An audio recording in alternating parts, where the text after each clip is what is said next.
น้ำตาจะไหลก็ไม่เสียดายหรอกนะเก็บมันนานเก็บจนล้นจนดึงจากตาปล่อยมันไหลมาก็ใจเหนื่อยล้าจนตายน้ำตาก็ดีเหมือนกัน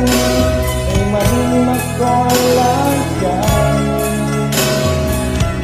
เหนื่อยเกินร่างกายโดยเหนื่อยมันล้า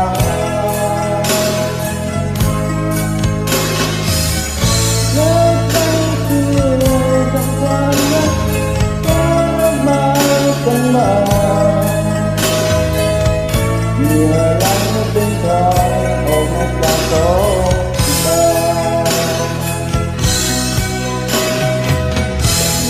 เป็นไรก็เปรียบดังเล่นกีฬาจึงรออ่อนล้าเหนื่อยท่วมตัวมากมาย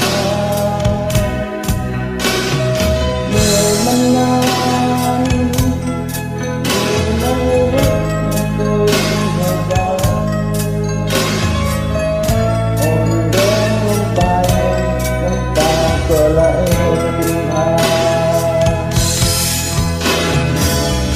รักมันก็เป็นแค่เดิมแต่เกินอะไร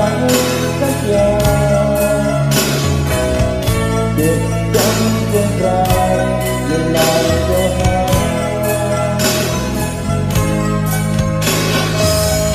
หัวใจยังอยู่ในเต็มรักในใจเรื่องใหญ่ที่ไรมันก็มีน้ำ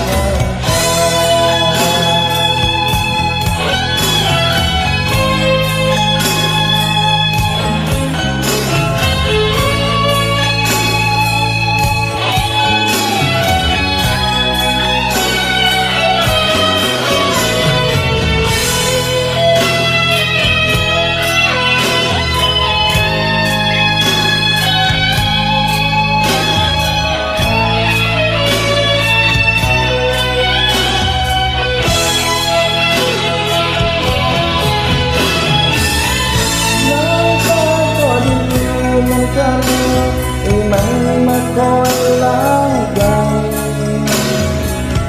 เหนื่อยเกินร่างกายให้เหนื่อยมันล้า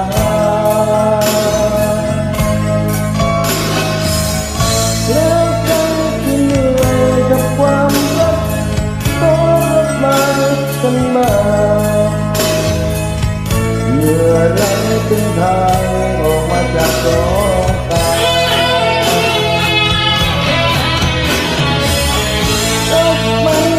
เป็นแค่เดิมจะเป็นอะไรสักอย่างเก็บจังคนรักไม่นานก็หายหัวใจยังอยู่ในเต็มรักแต่ในใจยังใหญ่เหนื่อยเท่าที่ไรมันก็มีน้ำตาเหนื่อยเท่าที่ไรมันก็มีน้ำตาเหนื่อยไหลในใจมันก็คือน้ำ